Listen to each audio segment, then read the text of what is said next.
Yesterday, we concluded the first bracha of the supplications, endowment of discretion, teaching one,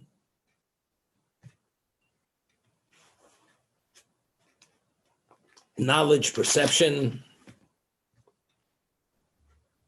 and there's a discussion in the Gemara, the Talmud. We know that Saturday night, what we call Motzoi Shabbos, after the Shabbos ends, one may says Havdalah. It's a declaration discerning between the holiness of the Shabbos and the weekday beginning. Lavdil means to separate between what's holy and Kodesh L'chol. We say it on a cup of wine. We have spices, and we also have a candle. And the three blessings which are said on the cup of wine, first one says Bori Pi HaGefen, or HaGofen. On the spices, one says Bori Mini B'Somim. And on the fire, the candle, we say Bori Miriyesh. God creates the various fires, because fire is multicolored, so therefore it's in the plural. What do we have? The spices.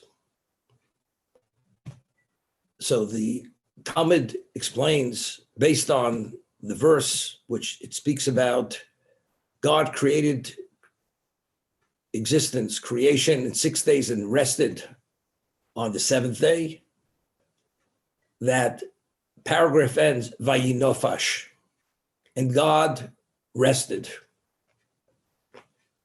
He created creation in 6 days. On the seventh day, Vayinofash. Now, in Hebrew, the word Vay means woe. Nefesh means that's the soul or the life source of the human being. The Talmud tells us that every Shabbos, a Jew has an expansion of his soul. The soul expands. The soul on Shabbos has a greater capacity to appreciate and to process things than during the weekday. The Talmud tells us that Shabbos is referred to as Me'ein Olam Haba. It has a semblance of the world to come. What is the world to come? The world to come, which we speak about, which we discussed at length many times, when we discussed the tenets of Jewish belief, is having a relationship with God, where the soul cleaves to God based on its level of accomplishments. The challenges which it met at many levels, quantitative, qualitative. And based on those levels of advancement of the soul, perfection of soul, that will determine to what degree the soul is able to cleave to God, and being able to cleave to the source of everything, which God is the source of the absolute level of everything. That's the ultimate level of goodness and being part of that goodness. That's the world to come. Shabbos is a holy day. What makes the day holy? Because on the seventh day of creation, when the world was complete, God entered into the world, and God's presence permeated every aspect of creation, of existence. When God entered into existence and touched every aspect of existence, existence started to radiate and to glow and took on another worldly level of function, because it was spiritualized. The physicality was spiritualized to such a degree that it has semblance of the world to come, that even on the terrestrial level, you're able to have a relationship, a semblance of relationship you're able to have with God in the world to come. That is the meaning that Shabbos is a semblance of the world to come. We find that there is a mitzvah, that Shabbos, to eat foods which are more enjoyable than during the weekday. We do things which to increase our joy. We drink, we eat. There's no mitzvah to feast, but there's a mitzvah to have pleasure from the meals on Shabbos. It's called Oneg Shabbos. Oneg means doing things which are pleasurable. The foods are tasty. The wine is tasty. Whatever we eat is tastier. And we do it to honor the Shabbos.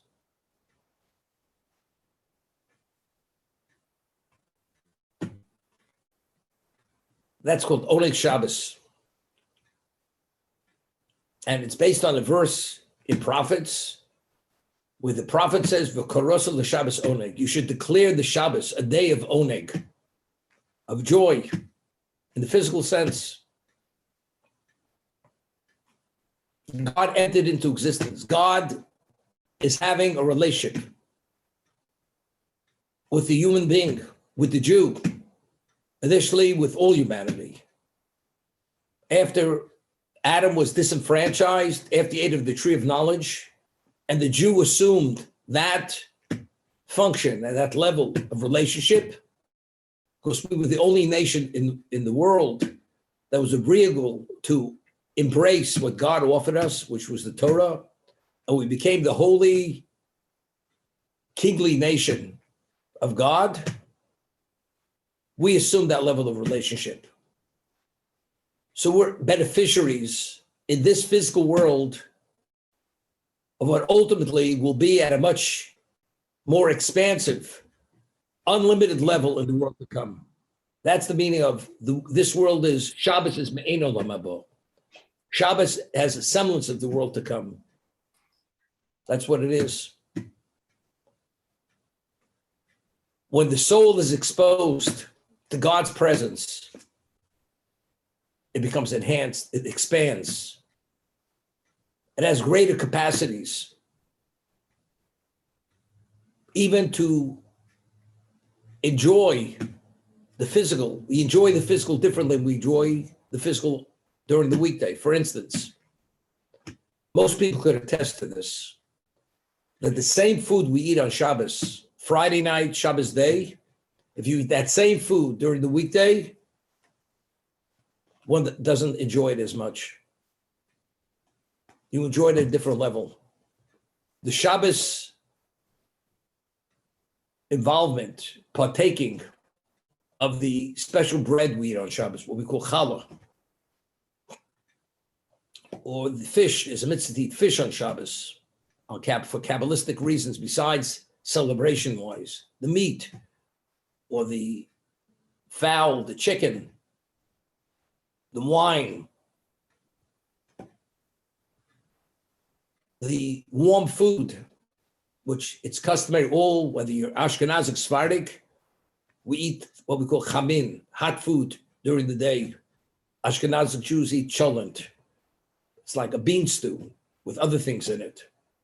You eat that during the week, it's not the same as eating on Shabbos, even if it's freshly made.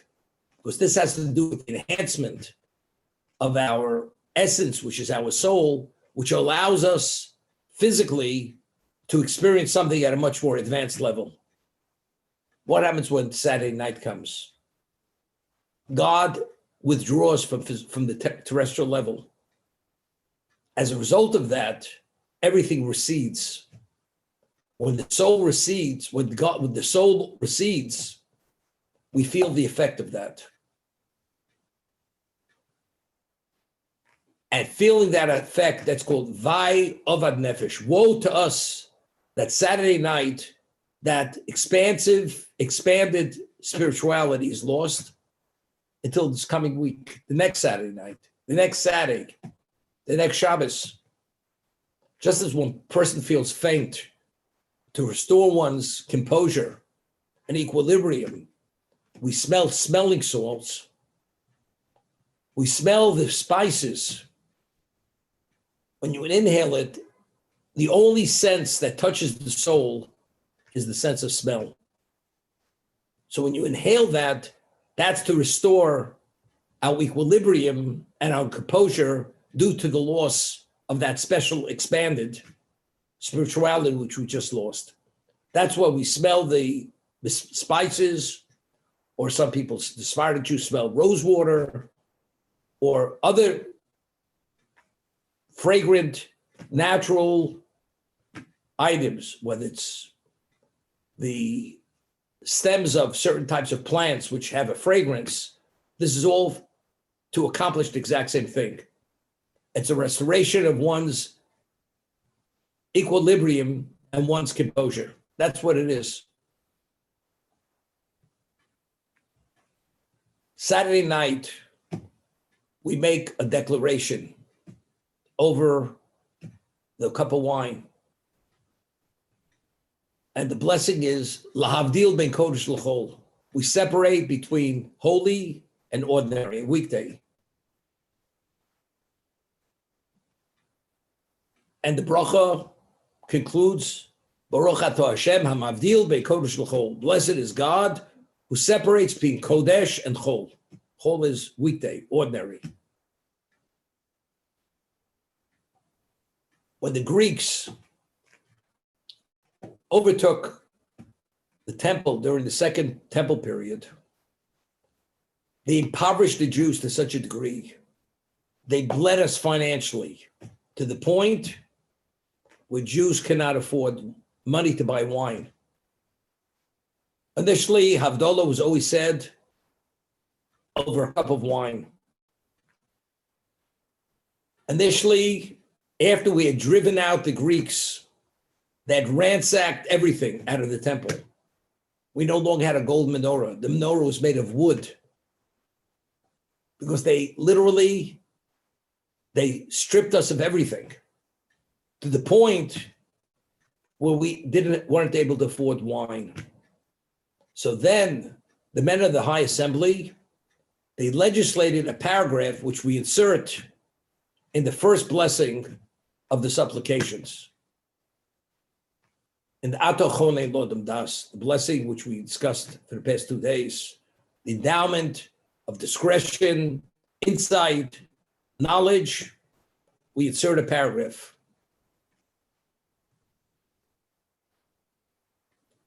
And if you look at a siddur, it's usually printed in the areas like a little bit darker to be able to discern between what's normally part of the blessing during the week. We don't say this. One only says this on Saturday night. It's Havdalah in the Amidah. And this was legislated at a time when people were no longer able to say it over a cup of wine. When the Jews regained their financial stability, again, Jews started to say Havdalah on a cup of wine, as we say today. But once it was already inserted in the Amidah, we continue saying it in the Amidah. So till today, Saturday night, the Amidah of Saturday night, we have this insertion of this paragraph to indicate the separation of Kodesh and Chol. And the many examples within that paragraph, as we say in the Havdalah blessing, Beit Yisrael Amim, between the Jewish people and nations of the world, between light and darkness, all L'choshech, light and darkness, as God separated at the time of creation, when he said, let there be light, and God separated between light and darkness. So we mentioned all these discernments and separations which God brought about. And then we conclude, Hamavdu Bekodesh L'chol. He separates between what's holy and what's ordinary. It's inserted in this paragraph. Why this paragraph? Why not elsewhere? The reason why they didn't legislate a separate blessing, as we said, because the 18 or 19 blessings which we have in the Amidah correspond either to the vertebrae in the spinal column, which are 18, and then there's a smaller vertebrae at the base, which is the 19th blessing, which was added afterwards by the men of the High Assembly, or because of the Hallelujah in the Mizmor LeDavid, in that Psalm 29, The name of Hashem is mentioned 18 times. So they didn't want to legislate an additional bracha for this particular purpose. So they inserted it in one of the previous blessings that were in place. Why did they choose this particular blessing? The endowment of discretion, perception, knowledge, retention of knowledge. So the Talmud says, because one has to have a level of intelligence to be able to make a discernment. Without intelligence, we cannot discern. Without das, havdol minayim. Those are the words of the Talmud. Without discretion, there is no discernment. Everything is gray. Who sees black and white? If you have a degree of understanding based on experience, knowledge, and your wisdom, you see life is not all gray. There are nuances of white, nuances of black, many nuances, but you need perception and you need endowment of intelligence to be able to make those discernments. So the holy rabbis, our chachamim, what we refer to as chazal, chachamenu zichron livroch, our wise men of blessed memory, they legislated it should be inserted in this particular paragraph. Of course, if there's no das, if there's no discretion, havdol minayin, how is one able to make a discernment? That's the reason why they chose this particular blessing to insert this paragraph, which is the equivalent of the Havdalah, which was said and legislated at a time when we were not able to say the Havdalah on the cup of wine any longer. But once, as I said, it was reinstated due to our economic situation improved, they left it in this blessing because, as we said it then, we continue to say it for that reason.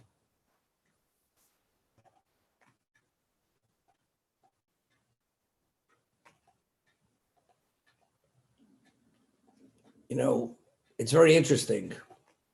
The mind, the brain, is such a delicate faculty, which it's known that if God forbid, if a person has to have any level of brain surgery, even if there's a benign tumor, if the brain is touched to any degree, if there's any level of disruption, the smallest movement, the smallest nuance of change, the brain function is affected. Whether it's memory, whether it's processing, whether it's clarity, whatever it is, it's a very delicate part of the human body.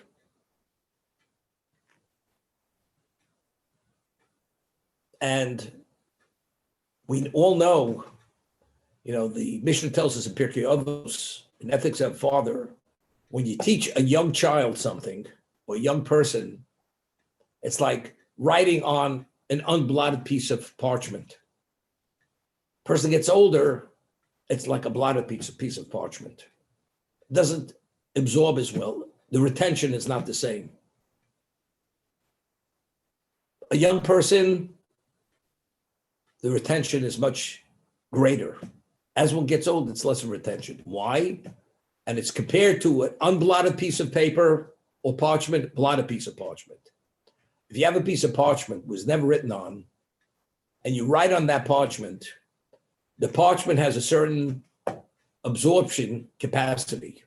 When you write it, it's not only written on the surface, the ink is absorbed into the material, into the parchment, into the paper.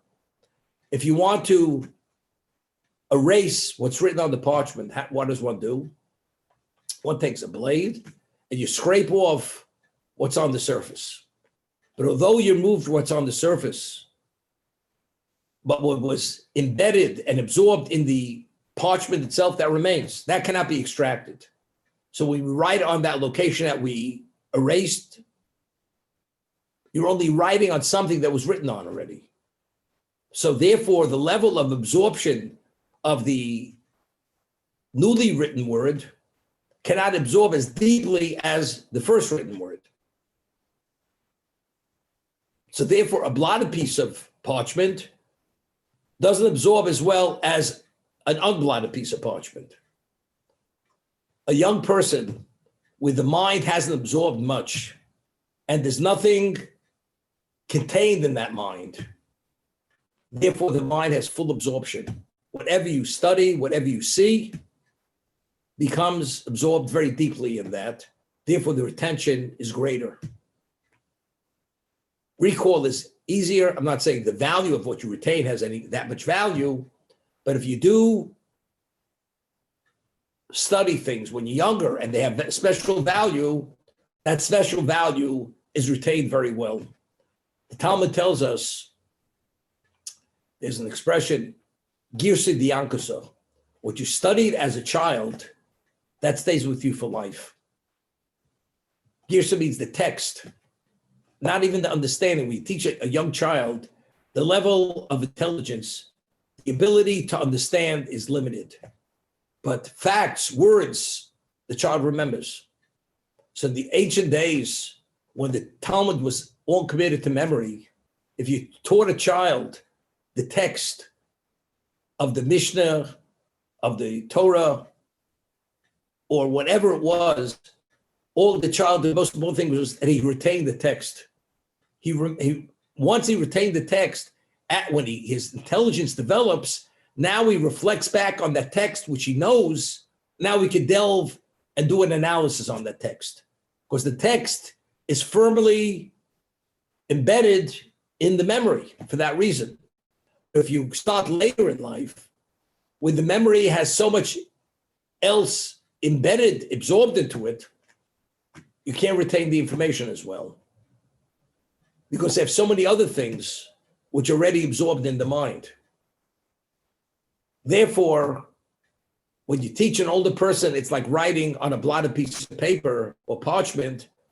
The absorption is not as deep, therefore the retention not as well. So if you study, you should start studying at a younger age, or if you choose a student, a younger student whose mind has greater capacity, not intelligence-wise, but in terms of it hasn't been occupied yet, and therefore there's what to store there, therefore the potential could be greater for that reason.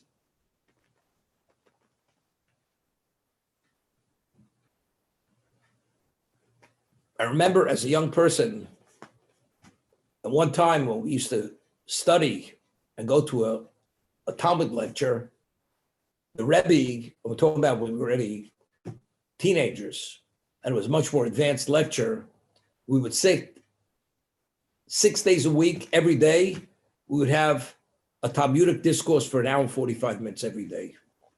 Today, it doesn't exist any longer. At most, 15 minutes an hour. People don't have the attention span as they used to have the focus.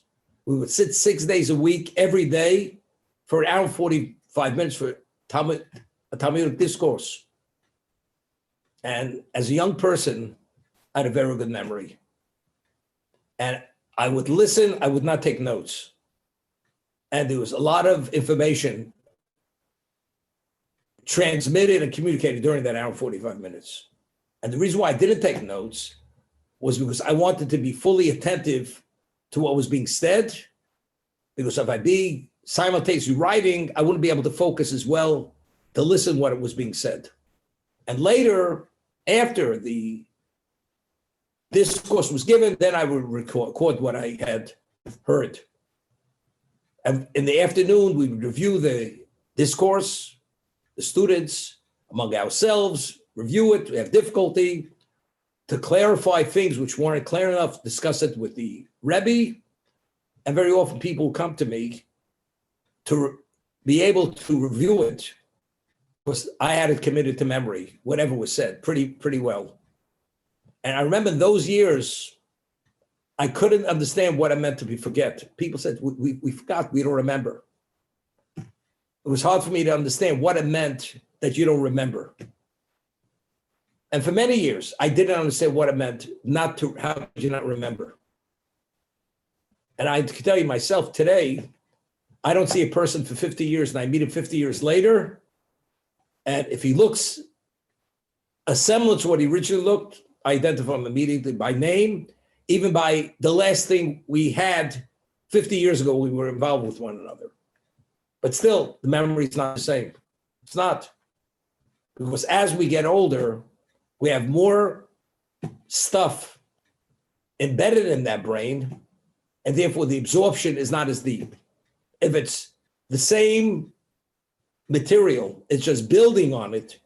So what's absorbed is only extending it so that you're able to retain.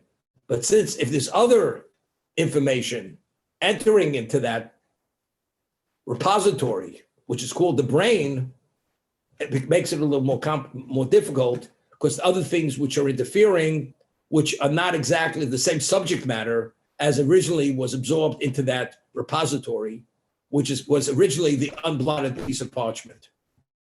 So you can only appreciate the endowment of wisdom, the endowment of understanding, the ability to understand, the ability to extrapolate. And extrapolation is all based on facts that originally you have.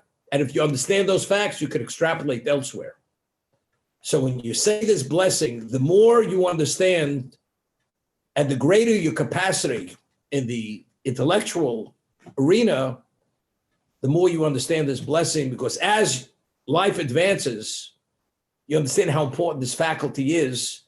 And as you get older, naturally, you lose a certain amount of clarity or recall, whatever it may be. So by praying to God to maintain it and restore it, you realize and you appreciate that you don't take it for granted.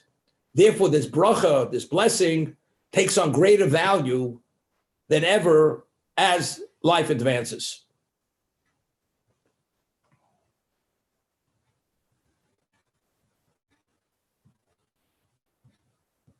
And you see it as a gift. It's an endowment. And it's a blessing. You find people where sometimes, unfortunately, they get older, they suffer from Alzheimer's, people who are something which they were unequaled in their intellectual capacity, in their force of personality, and all of a sudden they just fade out. And it's just almost painful to see these people who once leaders and lions. They had a fierceness, I mean, in the most positive way. And there's nothing they couldn't tackle and deal with. And now they've become, unfortunately, like feeble-minded. But again, as they say, it's God's world. God gives and God takes. And therefore, we have to pray continuously. He should continue giving and endowing, that we should be able to function with our minds to be effective and be contributory and creative and have value until the very end of our lives. So you have an appreciation, and I discussed yesterday, whatever our IQ is, the more we learn, the more we understand, our ability expands.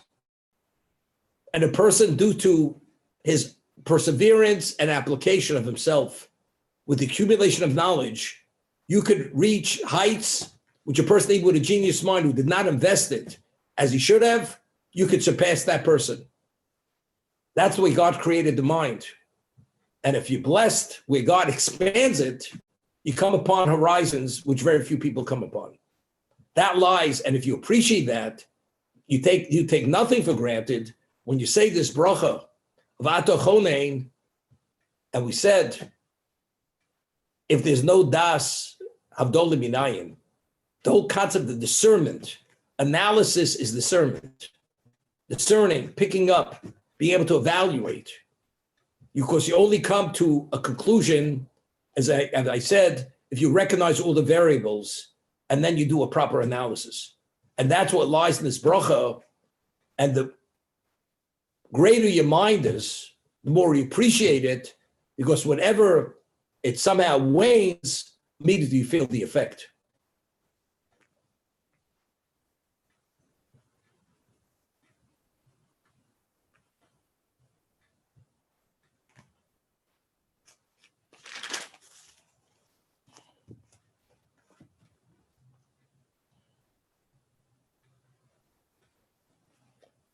second blessing of supplication just started. Now, the concept of tshuva, the greatest gift that God endowed upon humanity is the ability to make corrections, which should be impossible to correct. If God forbid, a person loses a limb, and the limb cannot be reattached. Today they have microsurgery, and they can attach limbs. But if God forbid, if the limb is destroyed, or any part of the body is destroyed, it cannot be replaced. Although there are parts that can be replaced, but it's not the same. The concept of tshuva, repentance, was a gift God gave to humanity. Man is far from perfect. Man is prone to fail. We have many blind spots. We fail for many reasons. Inadvertently, a lack of awareness, a lack of knowledge. For instance, a person eats healthy and he doesn't realize he eats something which is tainted. If a person ingests something which is tainted, he's going to feel the effect of whatever that bacteria is contained with that food. And God forbid, a person could be compromised very seriously. A person could die from it. But it's only inadvertent. I didn't mean to eat it. I'm so careful. The restaurant had an A on it. A+. Nothing to worry about. But somehow it slipped under the radar. And the food you eat actually is threatening to your life, whether it's food poisoning, E. coli bacteria, whatever it is. You need immediate medical attention. If there wouldn't be medicine, what would it be? You would have antibiotic to deal with that. You would die. A person would die. When a person sins, the sin to the soul is the equivalent of the bacteria to the physicality of the person. It destroys the physicality. The bacteria has to be arrested, otherwise it festers and grows and destroys the human system. Sin destroys the spirituality of the person. And ultimately, it causes the person should be persona non grata in God's eyes, to the point where maybe God will choose to end that person's life or not have a relation with that person. So if man is prone to fail on many levels, deliberately, defiantly, inadvertently, and each one of these contexts has an effect and a consequence to us, to our spirituality. It's inevitable. If you live 70 years, you're going to be an invalid, paraplegic. You're going to be more dead than alive. Maybe there'll be a trace of your spirituality left. So how do you survive it? Spiritually, you're basically comatose spiritually. God gifted humanity with some type of remedy. The remedy is called repentance. And if a person is sincere and he has remorse, that he regrets that he did what he did, and the various levels of remorse and regret, and you commit yourself not to become a repeated offender, although there are no guarantees, but you're sincere at least in that. And there are many other things where just remorse and commitment is not enough. You have to be physically rehabilitated. There has to be some degree of suffering, whether it's financial, physical, mental, emotional, some level. Or you may have to experience a Yom Kippur. It's like going to a spiritual ritualarium. The day is so holy, going in there, it's like in a decompression chamber. And that somehow vaporizes the impurities that exist in your soul due to the transgression. But all this is a gift. But as much as it's a gift, how do we appreciate that that gift has that value, and we should be sensitive to partake of that gift. And even when we do partake of it, maybe we didn't meet the grade, and therefore we're rejected, and we're not reinstated, and we're not rehabilitated. This is this blessing of Hashivenu Vilu Sarasecho. As a father waits for the moment for the child, the errant child, to come back because of the love he has for his child, we speak to God as our Father. Hashivenu Avinu L'Sarasecho. God, bring us back to your Torah. The Torah, the Talmud tells us a number of places, is the only antidote to the evil inclination. As it says, I've created the evil inclination, Borosi Torah Tavlin. The Torah itself is the antidote to that. It incapacitates it. So bring us back to your Torah. The only reason why we fail is because we're not sufficiently immersed in the Torah. We're not touched sufficiently by it. And as the Orach Chaim HaKodesh explains, which Torah is the antidote? Only if you study Torah for the sake of the Torah itself, what we call Torah L'Shmo. If you study Torah for the sake of the Torah, then it's the antidote.